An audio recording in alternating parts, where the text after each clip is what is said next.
All right. Welcome to the most current edition of the Quarantine Check-In. Today, my guest is the host of the 342 Open Mic at 342 Bar and Grill in Dearborn. Has a really cool podcast called Background Noise. He is a staple of the Detroit comedy scene. Please welcome Marc Poindexter to the show. I've never been a staple of anything. I like that. You've been around for a couple years now, doing your thing. Been doing stuff, yeah. Trying to be active. How have you been holding up in this time of quarantine? Well, I'm still working, so that's good. We're working limited hours. I'm working right now 6 hours a day, but they're paying me for 8, so can't complain about that. That's good. And my wife, she got laid off right away, right when this started. She is an event coordinator, and being that events were the first thing they canceled, that was but she was able to file for unemployment before everybody else. So she was one of the first ones to get her unemployment. Well, so that was kind of a good thing, not to have to fight all that. So yeah, that's working out. Her unemployment and me working my regular stuff, we're doing all right. Kids are at home. My 2 youngest are here. My son's 20. He goes to Oakland University. And he was up there, and then they canceled school, so he came home, finished online classes, which has been a pain in the ass for him. I think it's been a pain in the ass for everybody in college. And then my daughter, she's 16. She's been, 16-year-old cooped up, video games, talking to friends on FaceTime, that kind of stuff, helping around the house, It would suck to be a teenager during this. Yeah, it would be rough. My daughter's handling it pretty well. She doesn't act up or, complain too much. I'm sure she's bored, but it is what it is. They understand it. How are you keeping busy during all this? I've been, my wife bought Animal Crossing for the Switch. I don't know if you're familiar. I've heard of it, yeah. Yeah, it's kind of a very advanced version of like Sims. So we play that a lot. I mean, I'm at work till about 3. I come home. I'm also doing a side job for a friend of mine who buys houses. So I'm over there doing drywall and paint and, stuff for him. So I go over there for a couple hours, work at that place. So I got plenty to do. My wife's always coming up with stuff, help me with this, help me with that. She's doing projects around the backyard now that the weather's getting nice. So it's kind of been a blessing. You get a little free time to do some stuff. Yeah. I don't mind it. Yeah, you sound like you're a little bit more active than I am right now. Well, yeah, but I mean, I have 2 kids and wife, 2 dogs, and all kinds of shit to do. Yeah, I have a cat. So on nice days I go walking and running, watch a little bit of TV, read, cry, try to work jokes. What are you watching on TV right now? I'm rewatching the show Fringe. Fringe. I haven't watched that. I'm not up on a lot of shows. People have that. I never had Netflix or anything. We do have a jailbroke Fire Stick, so we watch a lot of shit on there. But we've binge watched a few things. I've watched Ozark. Of course, I've seen the classics. Handmaid's Tale and what's the other? Game of Thrones, Sopranos. I already saw mostly all of those. I'm watching.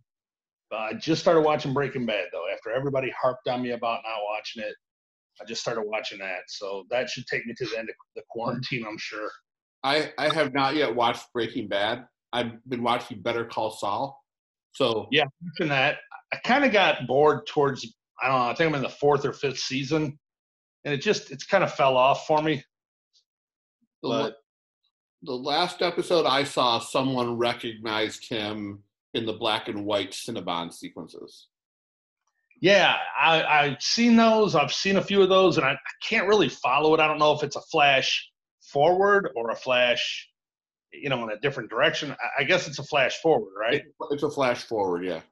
Yeah, it's so weird. It's a weird show anyway. I mean, I like it. I'm okay with it, but I stopped watching it. I got about a half a season left, I think, on season 5. I started watching Ozark, finished that. Um, I my have wife, I have not been able to watch Ozark. I can't take Jason Bateman as a serious actor. he plays. He does play as a serious actor, but he's still the same Jason Bateman type character. He's still I don't know if you'd call it pompous or you know kind of the know-it-all.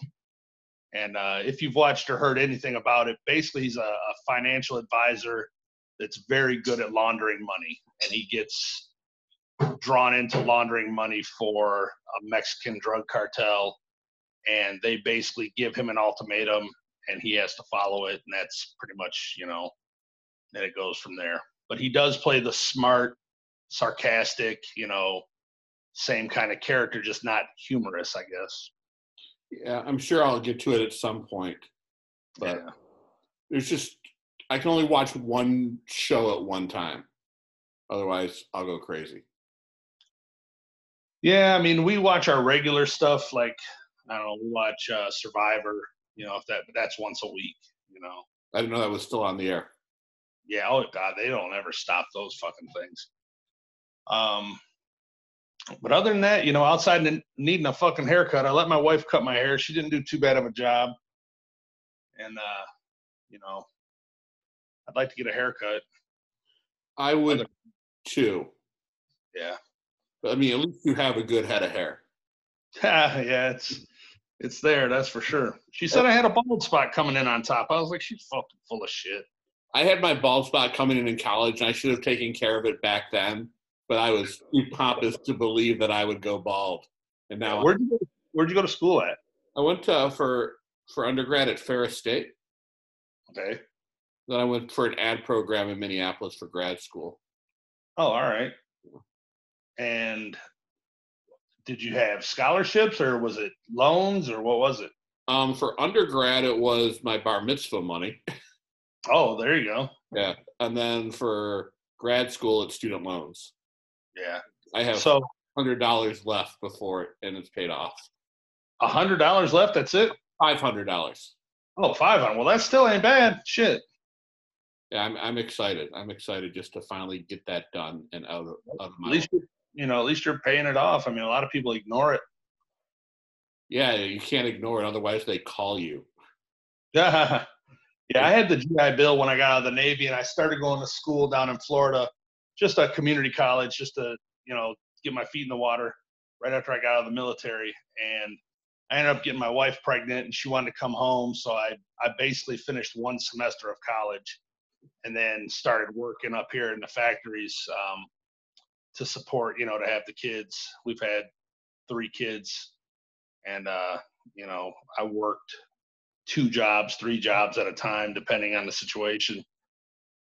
Back then you could get a good job with insurance, but I still needed a little extra money. Yeah, I bet with kids, life is a lot more expensive. We made it. We different methods. We went through some times, but we made it. They turned out pretty good, and they're doing their own thing. And I don't think they went without anything. We were able to keep up with the Joneses, I guess. So can't complain about that. I've met your kids a few times. It's cool that they come out to your shows. Yeah, I think they like it. I think they like seeing a different side of me because, of course, I'm funny at home, but to be on a stage and actually be performing and getting a reaction from the crowd, I think that's a different side of me than anybody's ever seen in my family. What made you want to start doing comedy? I'm not a comedy fan. I know I've probably said that before. No, that's the first time hearing about that one. But like people are so into comedy. Like they ask me my favorite comedians, and I do have favorites, but I don't have the same favorites that most people with Bert Kreischer and Mitch Hedberg and all these other types. I mean, I like some of the older, Eddie Murphy, Richard Pryor, Tracy Morgan. I like a lot of black comics. It's just my style, my sense of humor fits in there. But when I think I was 43, and I'm 46 tomorrow. Happy So birthday. yeah, thank you. When I was 43, my kids were old enough, and I wasn't doing as much with them. I had a little bit of free time, and I thought if I invest money in a class, I actually just Googled comedy classes. I didn't have anybody tell me about anything. And Mark Ridley's came up, and it was reasonably priced, the Bill Bouchard class. So I thought if I pay money, I'm gonna stay obligated to it. So I took the class and did pretty good in the class, and I thought it was pretty easy. So I thought, well, I'll keep going with it. I took the class a second time just because you miss so much the first time around. And then after that, I took Joel's class just because that seemed like the next thing, the right thing to do. And I was in that one with you. Okay, yeah, fuck, you got a better memory. I'm terrible with any of that shit. So yeah, that was really about it. I mean, I'd always been a funny guy, but never wrote anything down. Everything was off the cuff. Everything was, reactionary. Like somebody'd say something, I'd make it funnier, I'd embellish, the story or whatever. But I never got on stage. That was my biggest fear, was getting on stage. I never karaoke'd. I never did presentations at school. I would rather fail, actually. I failed a lot. And I had stage fright real bad. But after I got over that, which was almost immediately, just stayed, I kept on going with it. So that was really about it. And then the reactions, people liked it. They're like, oh, you're pretty funny, blah, blah, blah, and I thought, okay, let me see if I can build on it and get to know some people. And after getting to know people and realizing that I wasn't necessarily out of my element, I wasn't, like, unfortunately, we see some comedians who maybe aren't, just aren't ready for it, aren't as funny, and they're trying their ass off, but they're just not getting it.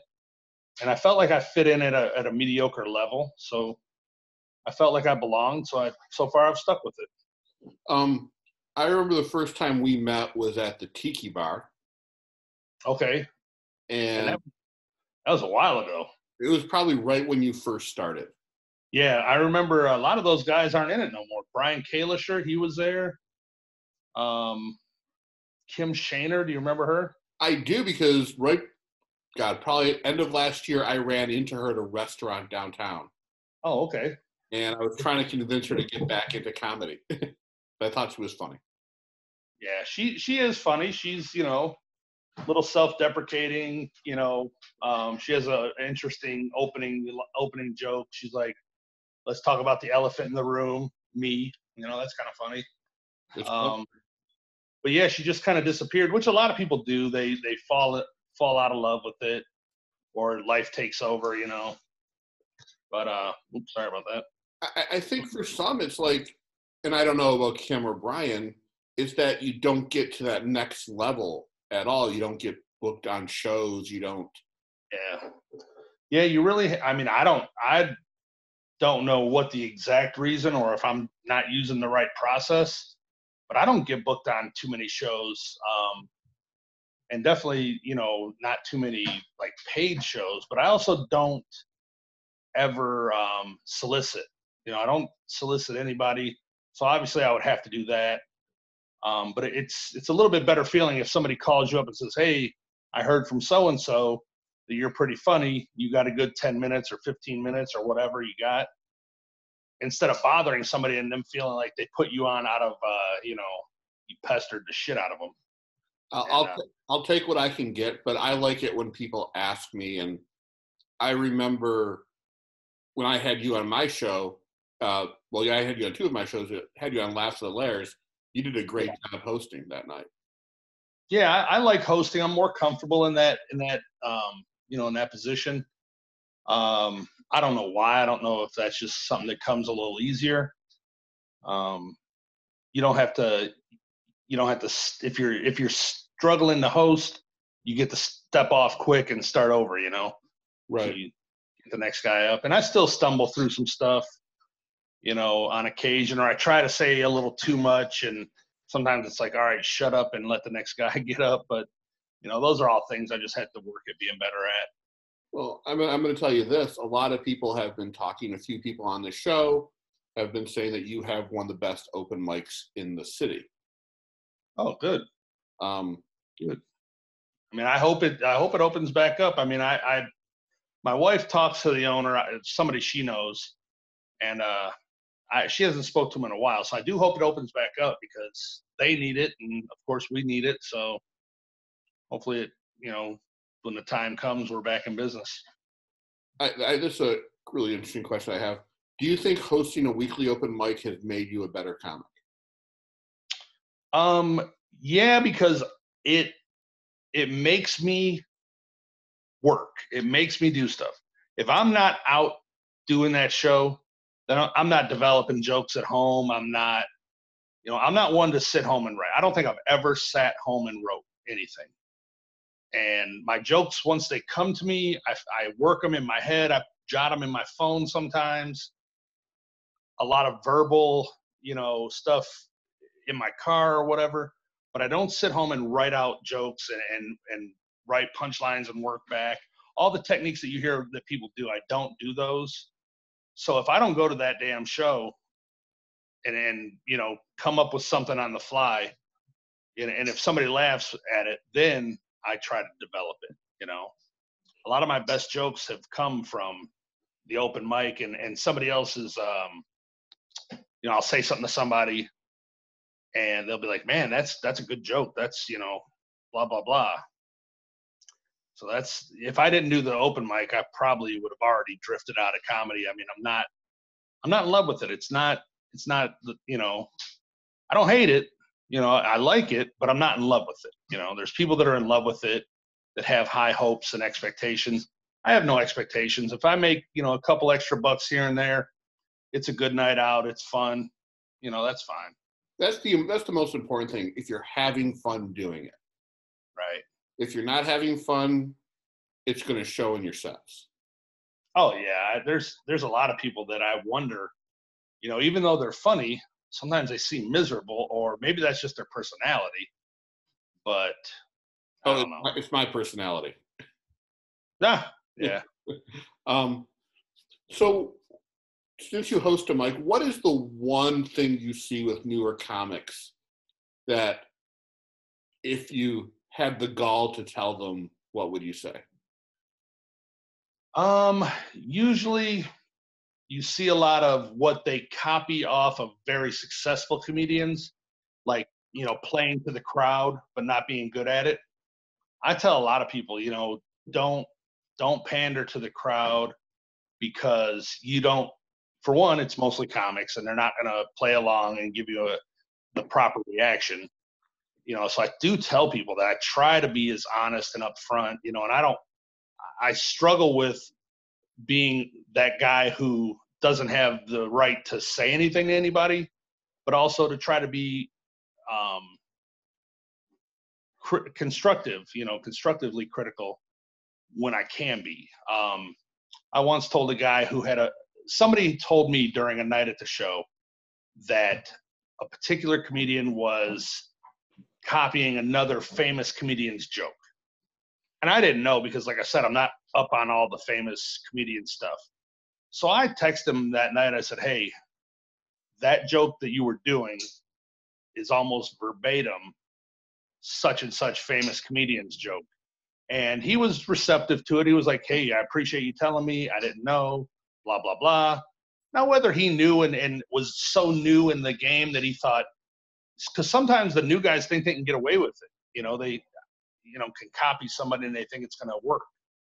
But once you realize that all these comedians know all the other comedians' jokes and all the famous people's, shows, and they know everything, you can't slide anything by these guys. And so I try to tell people, and when I'm hosting the mic, I keep a pen and paper out. And if I have a tag or a punchline or a better way for the joke to go, I'll text it to them. I'll probably text Bill Morrison a few things. Tony Basic, I've probably maybe one thing or two things, we've worked on. Jeremy Lippett, we work on a lot of stuff together because we do the podcast, him and Alex and I. So I'll try to be constructive without being too much of a, you should do this, you should do that.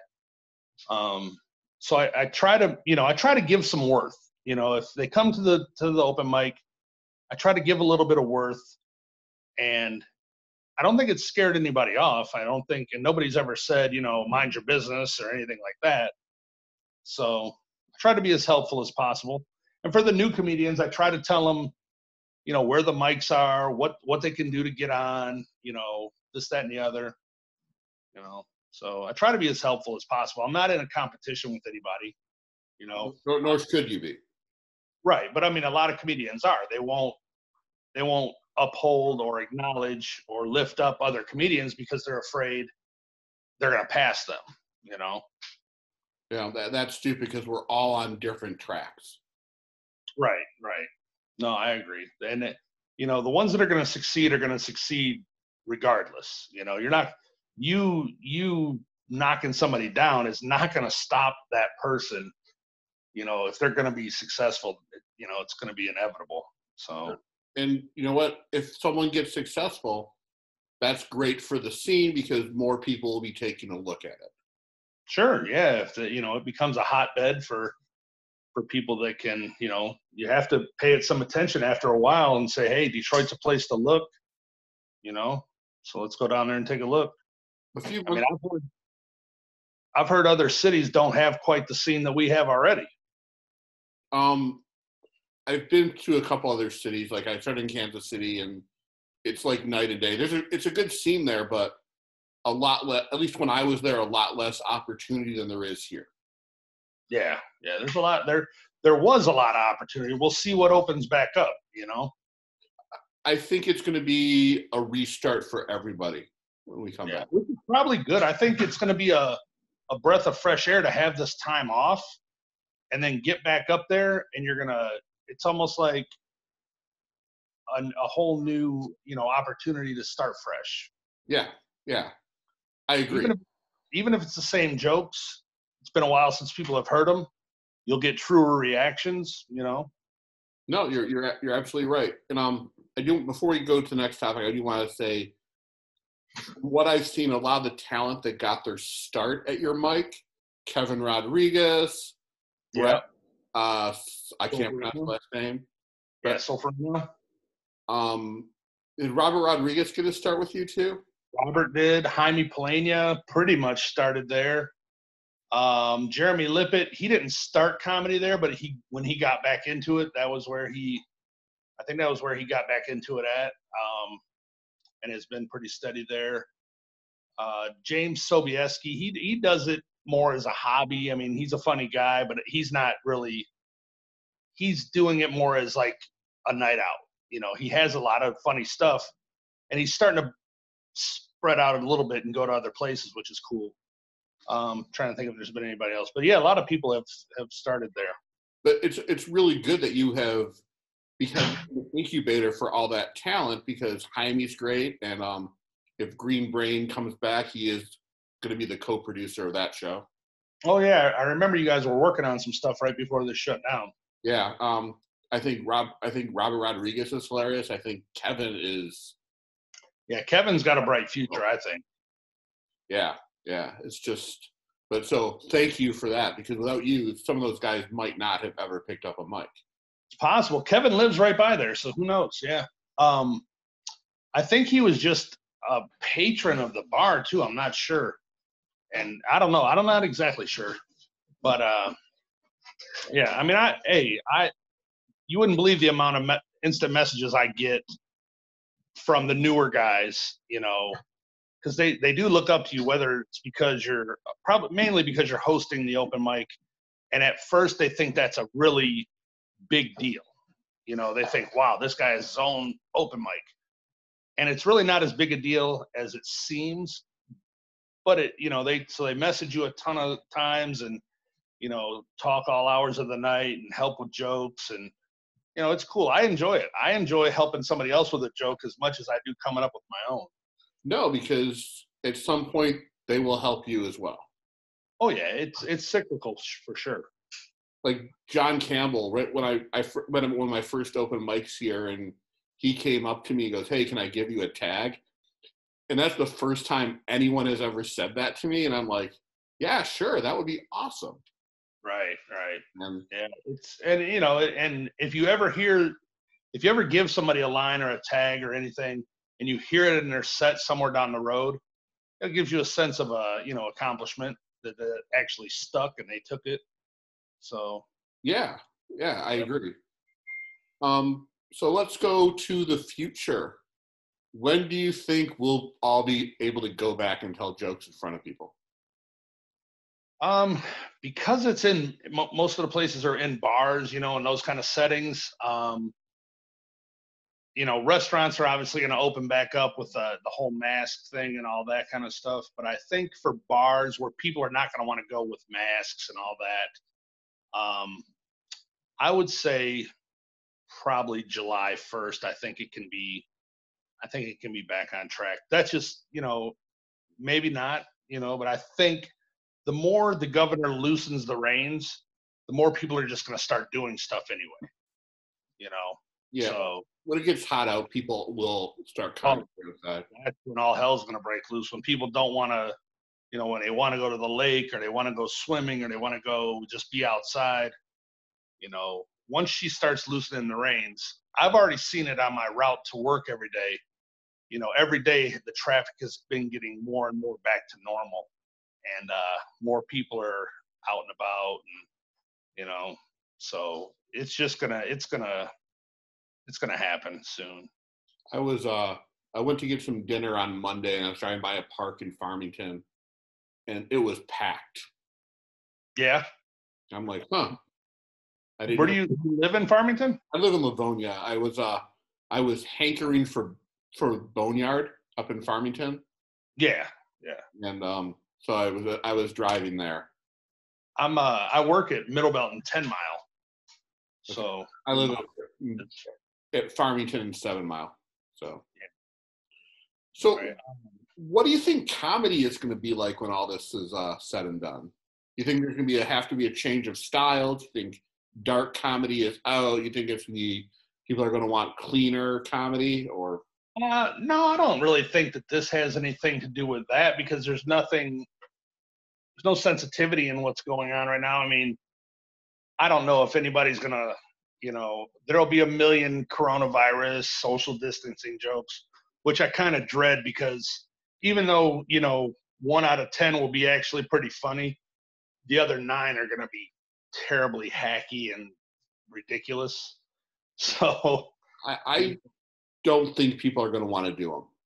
I think some people can't help but do them. I mean, just like when Kobe Bryant died, they did those, and anything else, anything that's hot topic, I mean, there'll be mask jokes and there'll be social distancing jokes and there'll be coronavirus, maybe not death and all that stuff. Hopefully not that stuff. But, people are just sitting there coming up with shit left and right. So, yeah, I think when and if my rooms start running, I am going to have a ban on coronavirus jokes. God, I hope so. But I think it'll be more the social distancing and how, I don't know. I don't have any jokes for it, but people will have jokes on, social distancing. I've been doing that all my life or whatever, I mean, I'm sure it'll be, you can't avoid it. There's not a topic that's ever been avoided ever. People have even done distasteful, rape, abortion, whatever. So I don't see how this would be off limits. No, I agree with you on that one. I hope people have the sensibility. Now, the only person who I want to hear have a humorous slant on this is Tom Swan. Yeah, because he's been through it. Yeah. And who else? I know there's been a few other. I know Marv Barnett had it. I didn't know about Marv. Yeah, he was kind of low key about it. I didn't see anything on social media until he recovered from it. And then the Giller. Robin. Yeah, Robin. Did both of them have it, or just her? Jason tested positive. Robin had it. So. Yeah. And then I don't know if there was anybody else. I'm surprised that there wasn't, but I'm glad that there wasn't so far. Yeah, I really thought Tom Swan was done for. I mean, I had told Jeremy and Alex, I was like, man, this guy might not recover. I mean, he's a big guy like me. I don't know how healthy he is, but you can't be too damn healthy if you're that big. I know, from being big. And I was worried about him. I thought, man, I don't want to know anybody that died from it. You Me know, neither. I'm not the praying kind of person, but no, I me. I actually prayed for him Yeah, because it would, it would have been a big hit to the comedy scene. Not only obviously to his family and all those the important factors, but if we're just talking comedy, it would have been that would have been a big hit. That would have been a big loss. no, he's such a nice guy, and we've talked a few times since he came back, and Yeah. I'm just glad he's okay, and hopefully when and if he decides to start running his rooms again, I will be there to support him. Oh yeah, I'm sure everybody will be out, full force to do that stuff. Um, yeah, I don't know. Whenever the bars open back up, I think comedy will open back up, and I think people will come. I don't think people will shy away from it now. You know, I guess it just depends. We'll see. We'll see. It's what is it? It's only May. I think all of May will still be tiptoeing around it. And then June, when it starts getting hot as hell out and people want to do shit and they're going crazy, the governor's going to feel the pressure, just like she did with the boating and the golfing. She's going to feel the pressure. And I don't know how long you can go without a damn haircut, but at some point, you know, she's going to feel the pressure and give in more. And the curve is probably going to flatten as we go, hopefully. Well, it's already starting to. Yeah, now the big talk is, the second wave, and we don't even know that there'll be a second wave. I mean, everybody's just positive there will be, but who knows? Well, hopefully by fall that they will have a vaccine that they have rushed through testing that we can that won't shrink our balls. Hey, that's all it does, you know. Speak for yourself. I'm not married. I still use them. um, but yeah, I really haven't minded the break. I mean, like I said, I wasn't making money from comedy, so those who were, I'm sure they have a different view, but I didn't mind the break. I felt like it was like a nice break, and I'm I'm saving money, believe it or not, because we're not eating out as much, we're not doing anything. So, for us personally, the money situation has been better because when we were able to go out to dinner, we were going out 2-3 times a week, and buying this and that, and fast food and all these things. And from that standpoint, it's been a little bit of a blessing. I'm trying to save enough money to buy a truck, and been looking for a used pickup truck, but no luck. So it hasn't really bothered me that much. I agree. I've been saving money as well, and I've learned to cook. Yeah. Well, right before this all shut down, I had to go to the doctor for a regular checkup, and I'm type 2 diabetic. So he was checking all my numbers and stuff, and he told me, he was kind of angry with me. He said, "You're playing Russian roulette with your life with this virus out there, and you have diabetes, you're overweight, so on and so forth." And I really was shocked at how angry he was. And so he put me on I don't want to say a vegetarian diet, but pretty close. Fruits and vegetables, whole wheats, obviously no pasta, no potatoes, no white bread, no white rice, all that kind of stuff, no carbs or low carbs. Fruits and vegetables. I've been eating a lot of plant-based stuff, which actually tastes pretty good, for what it is. Wheat hamburger buns now, which I'll probably stay with a lot of it too. The wheat bread and the wheat hamburger buns and the wheat pasta, that doesn't bother me. I've given up all sugar. I've only lost about 20 pounds, but it's 20 pounds that I needed to lose. So You know what? Whatever is best for you. I barely eat sugar. I don't eat bread. Well, that much bread. Since quarantine, I have eaten a lot more of it. Yeah, I was a big pop drinker, big candy eater. You know, I don't know, not a lot, but I would at least eat one candy bar or something equivalent to that a day. M&M's, something, you know, in the middle of the workday. And I've given up all that. It's kind of driving me crazy. But now I snack on peanuts and fucking granola bars and shit, grapes and strawberries and apples, which is good, and I like them. And But you kind of get your sugar fix from that as well. right, yeah, that's where it comes from.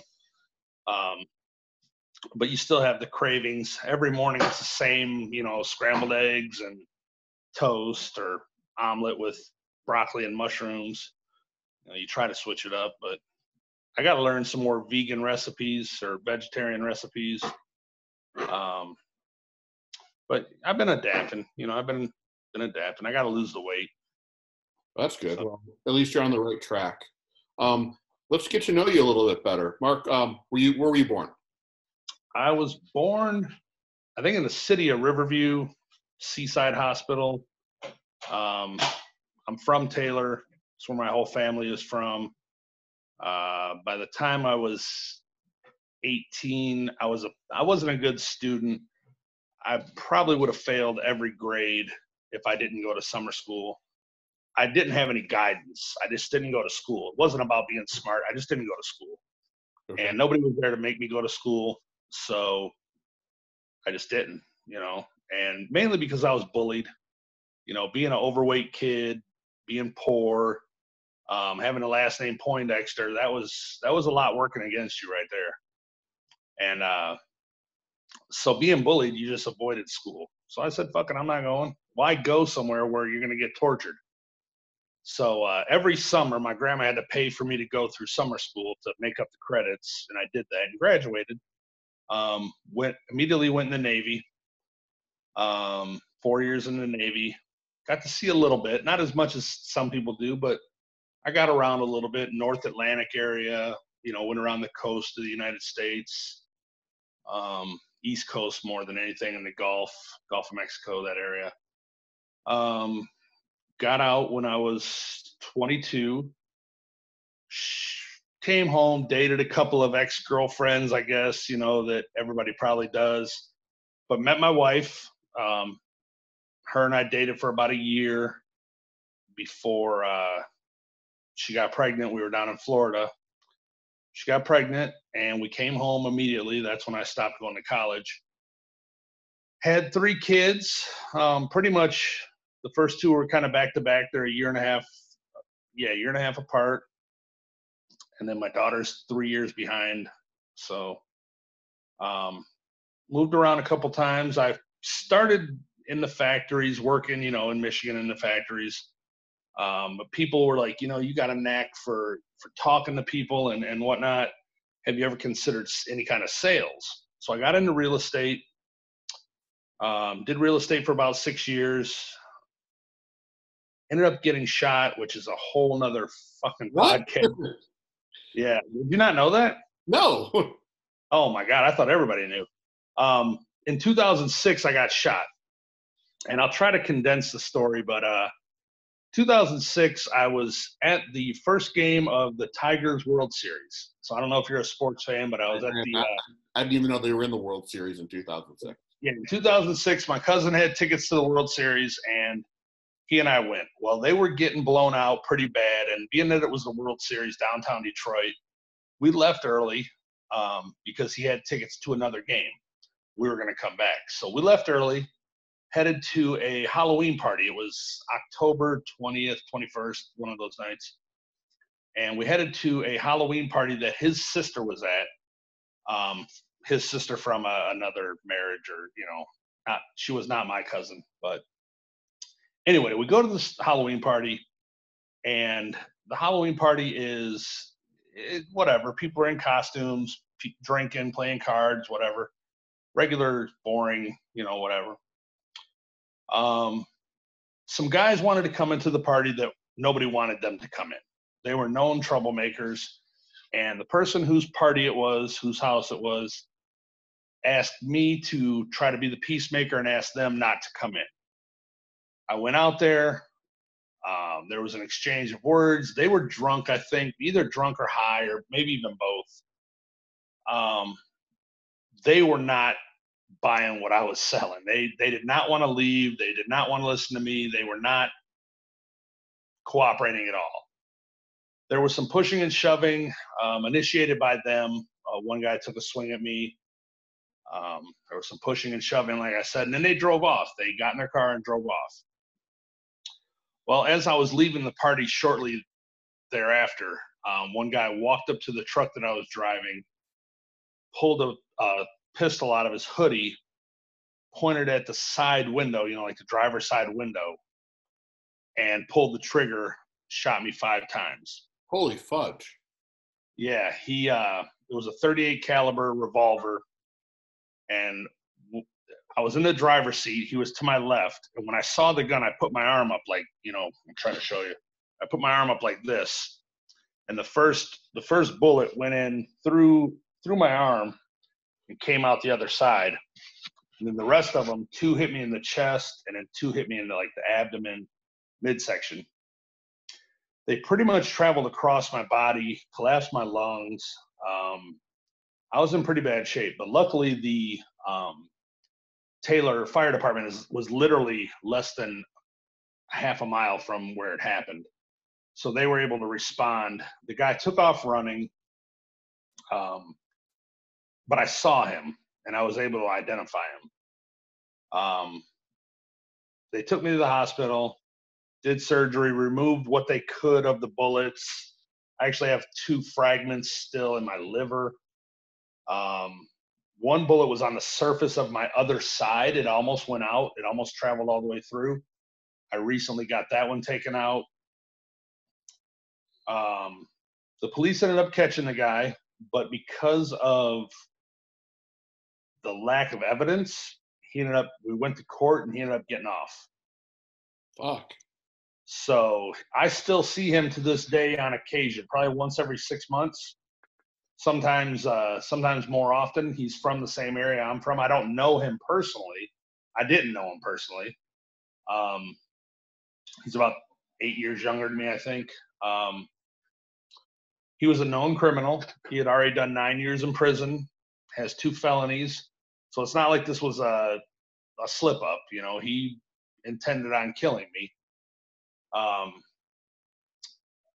He has a daughter the same age as my daughter. They both play similar sports, and actually the same sports, and sometimes our daughters play against each other. So you can imagine how that setting is in a gymnasium where volleyball teams are playing against each other, and you're basically sitting in the stands. We don't make eye contact. I'm not overly concerned about it. My wife, on the other hand, she'll have panic attacks and anxiety attacks, and she gets really messed up around him. I don't know how I'm able to deal with it. People are like, wow, that's crazy. I don't really think about it. I don't dwell on it. I'm alive, so that's, what else could you ask for? How long were you in the hospital for? Believe it or not, 5 days. Holy fudge.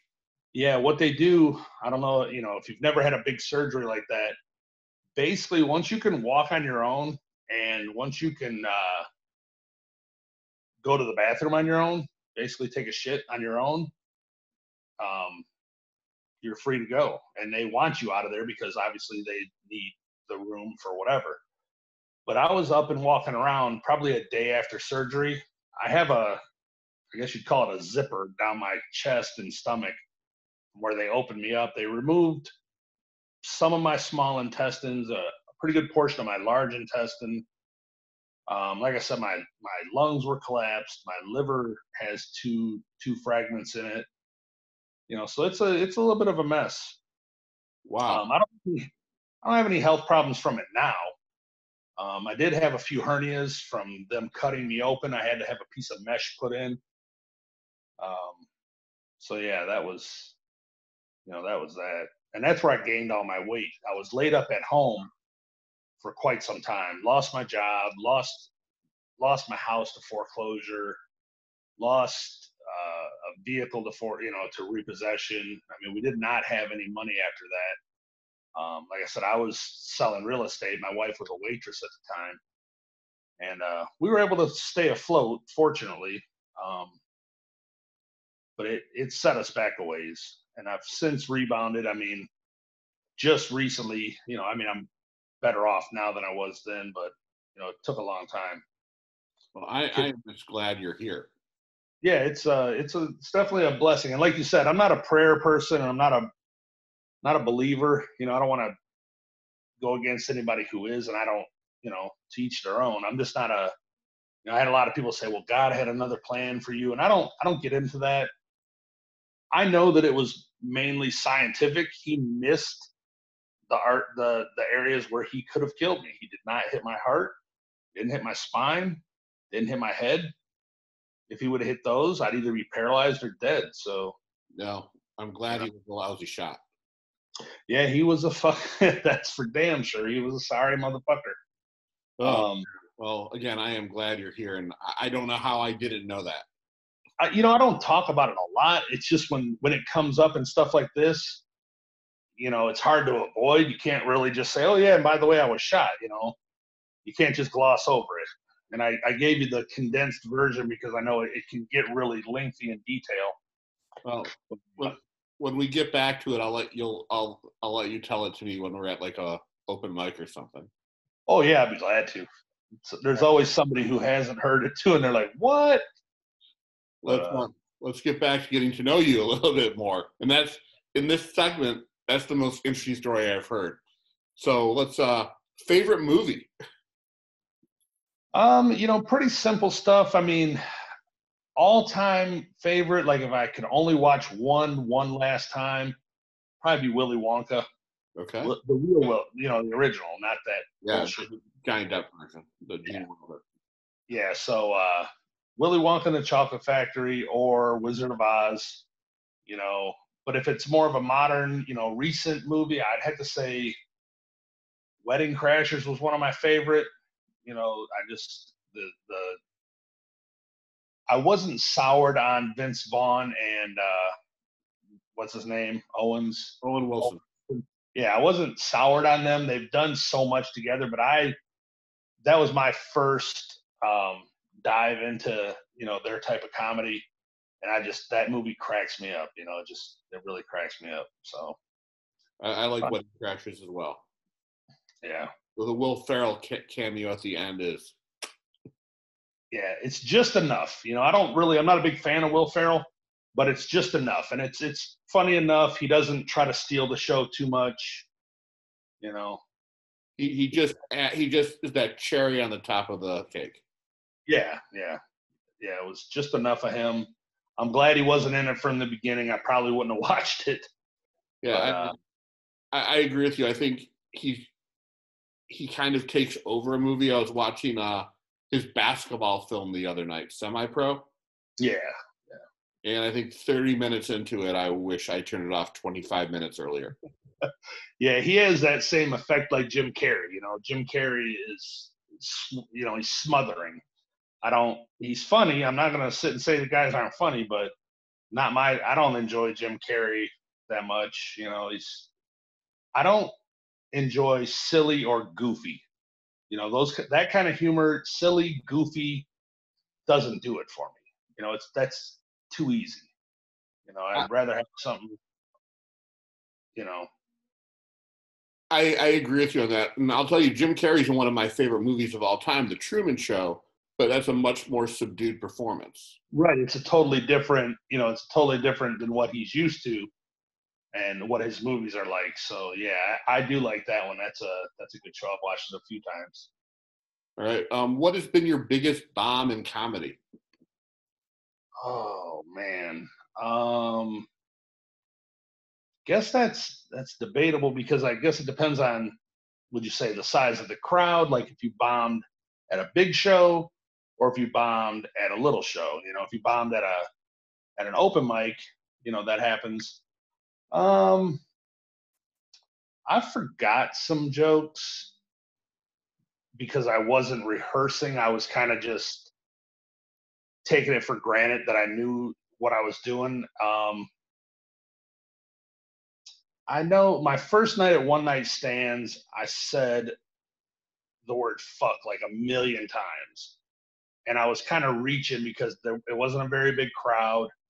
And I was kind of reaching and I wanted to be funny. And I thought that was going to work. And when I got off stage, Mike Green was like, look, you don't need to say the F word that many times. It cheapens the use of it. So he gave me a good tip there. I think I bombed at the Cabbage Patch because I just went off the rails. There was nothing, there was just no crowd and nobody paying attention. So you just lose yourself. I don't really have any other like big bombing moments, mainly because, like I said, I don't do a lot of big shows or a lot of even medium shows. So less opportunities to fail, I guess. I heard you had some good shows your weekend at One Night Stands. Yeah, it went okay. It went all right. I didn't. It's hard because you expected a bigger crowd. There wasn't a big crowd. The lady that was the headliner, she was funny, but she wasn't a big draw. You know, and the feature act he was okay. He was from like Indiana, I think, and he was probably a bottom level feature. He wasn't hilarious. He definitely wasn't stealing the show from anybody. I did have a couple of crowd members that were there together come up and catch me outside and want to take a picture and said that I was their favorite of the night. So I thought, well, I just must have been in their wheelhouse. Some people like my type of jokes, and so I must have hit home for them. So that's cool. I thought it was weird hosting a weekend there. I'm really grateful for the opportunity, but I ended up being the chauffeur for everybody. Who for the comedians? For the feature messaged me beforehand because she was staying with another comic and was close to where I lived. But I had to pick up the headliner, I'm not going to say his name, every night at the hotel. That is crazy. No, And I didn't have any situation like that. you're lucky. But the weird situation was on the first Friday night show, he was plastered. Jesus Christ. And he pissed his pants. Was Mike Green pissed about it? Mike Green doesn't know. If he watches this, he'll know. Oh yeah, he will watch. And I'm just thinking to myself, in the 3 times I took Joel's class at Ridley's, he never prepared me for what to do in a moment like that. He literally pissed himself like on the stage? No, he was bad. He was outside smoking and it was so cold. Oh. He pissed himself. And he wanted me to take him back to his hotel. And I was like, I can't do that. You're on in like 5 or 7 minutes. Yeah. And so he went to the bathroom and he ended up drying it as best as he could. That's crazy. Yeah. Yeah. And hopefully I'll get another chance to host, but yeah, I don't know how I did, I did all right. I think I was still a little new and I was surprised that Mike, the way I got the weekend was I got in that Who Wants to Be a Headliner contest they were putting on.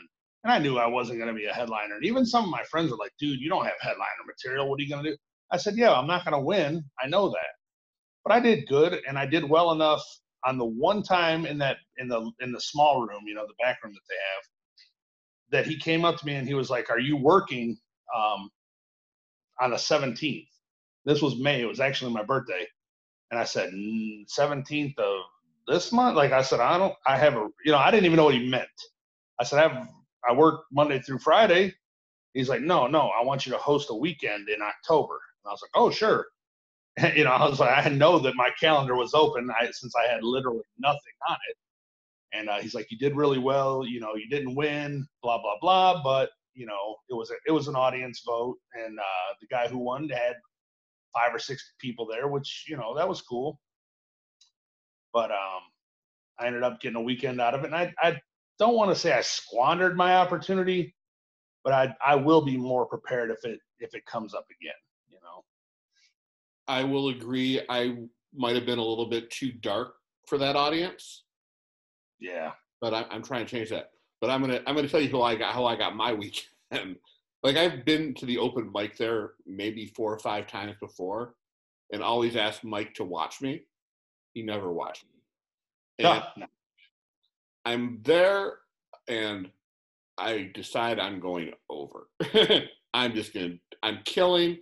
I'm doing, I'm doing great. So I'm like, I'm gonna run the leg. I had the audience was dying. So I'm walking backstage. I see Mike running towards me. I'm like, I guess this was my last show at One Night Stands. Right. You're afraid He comes up to me and says, "How come I've never seen you before?" Oh, that's good. That's good. And then I got my weekend. Yeah, I mean, it just, you have to, things work in sometimes mysterious ways. Like people are like, you shouldn't even get in that contest. You're not a headliner. And I said, no shit. But it's stage time. It's somewhere other than a fucking open mic. And I took it, No, and you should, because look, I know they say contests suck, but they somehow tend to have larger audiences than some regular shows. Yeah, they always do, because a lot of them are, audience vote, and it is what it is. I thought about having a contest myself, actually, right before this all happened, but I wanted to find a way to handicap it where the audience vote wasn't going to be the end all be all. I was going to I was going to come up with a scoring system where you had to vote for. I think I was going to put it in three segments. Vote for who you think would have been the best host. Vote for who you think would be the best feature. Vote for who you think would be the best headliner. So if somebody like you were in it and you said to me, okay, Mark, I want to do the contest for the headliner or the contest for the feature, then I would put you in that category. And then if somebody new, like Jaime said, I want to do the contest for the host. And then when I had the 3 winners, the host, the feature, and the headliner, I would have then put together a paid show and let them perform in that order, So that's actually a really good idea. I'm gonna give you the one flaw in it. Everyone's gonna say they want the headliner spot. But if they see who's in the headliner spot, you have to have some self-awareness. I mean, if you've got people, say, like Steve Hansen and Tanner Oliver and people that have done at least 30 minutes, okay, and then say somebody maybe a little less, like Brett Solferino or Jaime, or people that are a year in or 2 years in, they should know better. And I would just talk them out of it. I'd say, look, you're not going to be in the headliner category. It's my contest. I'm going to have to put my foot down. And then somebody like Kevin Rodriguez, who, even though his time in the situation isn't that long, he could compete for the feature spot that, and ideally would be 15 to 20 minutes. And then, the headliner would be 30 minutes. Not a full blown headliner, but, categorized like that. I get what you're saying. I think that's a great idea for a contest. Yeah, I might try something like that. I just was getting ready to put it together, and all of a sudden, boom, So I will gladly throw my hat into the ring if we're able to come back and do it. Yeah, it should be fun. I mean, that way people can kind of gauge where they, I could see, Bill Morrison, Tony Basic in that feature level area, guys like that. And then, that way, if you're someone who, you can't win the headliner spot, or, you can't win the feature spot, you can still win the host spot. And that's where you need to be aware. You need to know where you're at, No, I agree. And that's something that, I think everybody who does comedy, we're all, for the most part, delusional. Oh, yeah. And we get ourselves booked on shows that we're not ready for.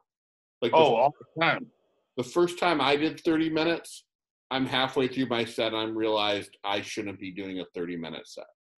All the time. I remember just doing 15 minutes, and I got to a point where I started to reach for jokes that I wasn't prepared for. And, I was able to do it, but, yeah, you start stretching stuff out and start reaching for stuff. But you don't ever want to turn down an opportunity. No, you don't. But you, at some point, you'll realize, fuck, if I do this, I might not ever get an opportunity with this booker again. Right, and that's where you fuck yourself. Yeah. So, yeah, people doing, volunteering to do 30 minutes or 20 minutes that they don't have. That's a big ask. Yep. But we all think we have it because we have all this material, and we early on you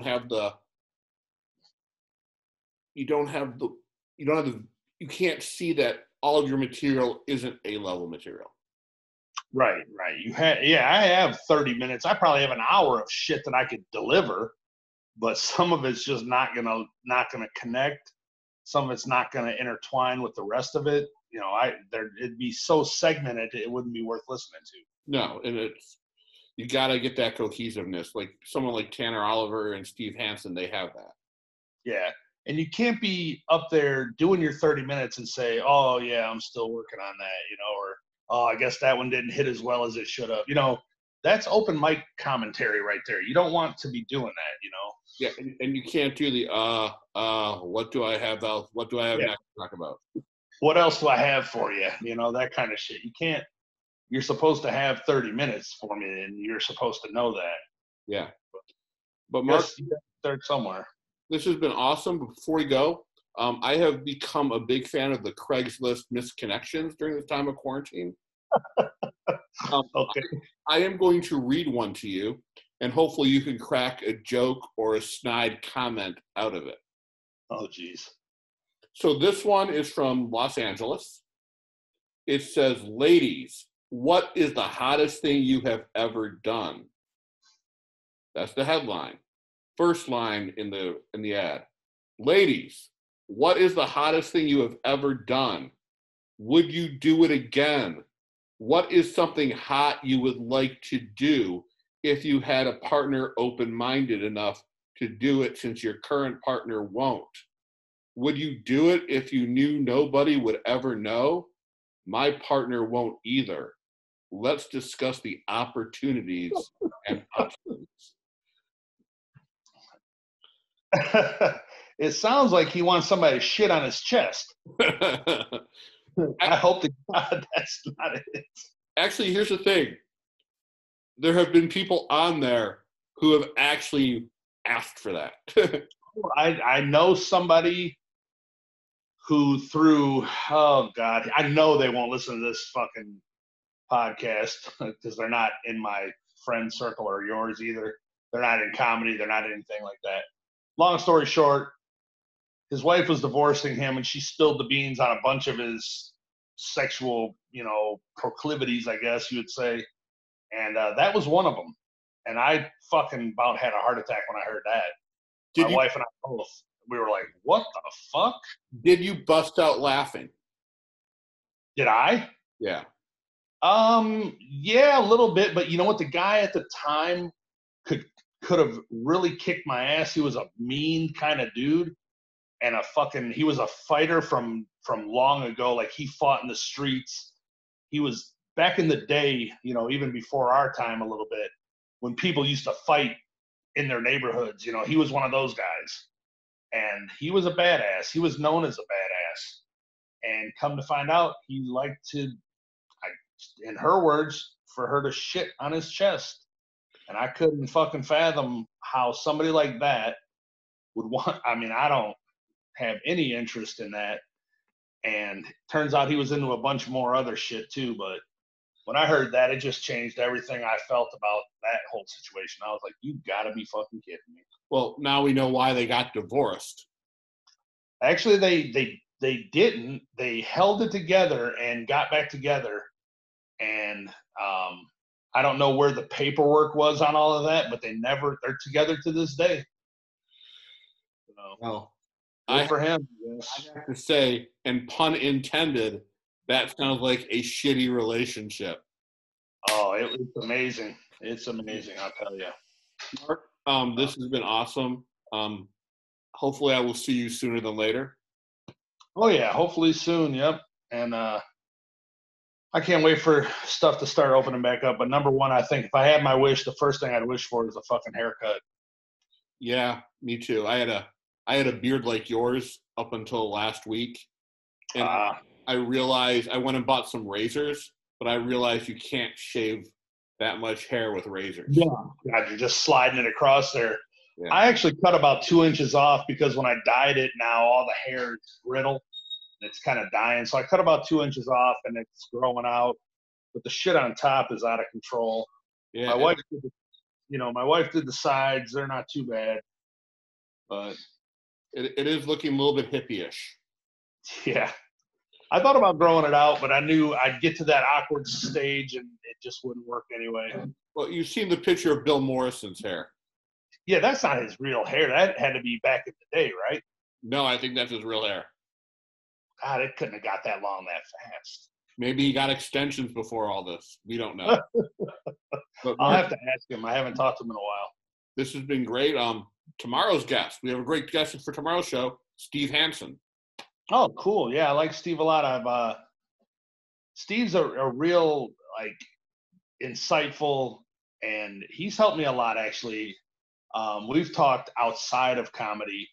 We actually adopted a cat from him. His wife does a lot with rescue animals and fosters animals and stuff.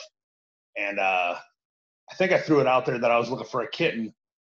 And I actually went out to his house, picked out a kitten, and make sure you ask him how many animals he has living in his house because it's double digits for sure. I will ask that, and that'll become the whole topic for tomorrow's show.